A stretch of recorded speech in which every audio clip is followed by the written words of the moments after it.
अस्सलाम वालेकुम Usman. Quranic vocabulary के साथ आप लोगों के सामने हाजिर हुआ हूँ। ये सिलसिले की आखिरी वीडियो है क्योंकि मैं डिटरमिनेंट था कि मैंने 30 डेज़ के अंदर 90 वर्ड से ज़्यादा वर्ड से गो थ्रू होने और आलमोस्ट हाफ टाइम में ही इंशाल्लाह इस वीडियो के बाद मैं 90 वर्ड से ज़्यादा वर्ड से गो थ्रू हो जाऊँगा इंशाल्लाह। तो ये लास्ट वीडियो है इस सिलसिले की। इस वीडियो में तकलीफ़ से रिलेटेड मैं आप लोगों के साथ कुछ वर्ड्स शेयर करूँगा। इसमें फ़र्स्ट है दर्रा। नुकसान के लिए ये वर्ड यूज़ हो जाता है फ़ायदे के मुकाबले पर। फिर है दुर्रो, जिस्मानी तकलीफ़ और आवारिस के लिए इस वर्ड को इस्तेमाल कर लेते हैं, इस्तेमाल हो जाता है ये वर्ड।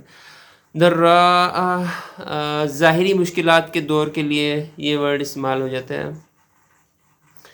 फिर है हमारे पास मार्रतुन, हर तरह की तकलीफ़ और हर तरह की तकलीफ़ के लिए ये वर्ड इस्तेमाल हो जाता है। फिर है अज़न, हल्की तकलीफ़ के लिए ये वर्ड इस्तेमाल हो जाता है।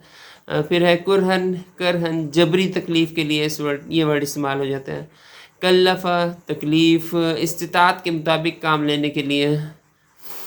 फिर है हमारे पास वर्ड शक्का, मुशक्का, ताकत से ज़्यादा काम लेने के लिए ये वर्ड इस्तेमाल हो जाता है। आनता, ये वर्ड इस्तेमाल होता है जब तकलीफ़ की वजह से हलाकत का अंदेशा हो, तो आनता का वर्ड इस्तेमाल हो जाता है। फिर है सामा, जब तकलीफ़ के साथ ज़िल्लत का पहलू शामिल हो, तो ये वर्ड इस्तेमाल हो जाता है।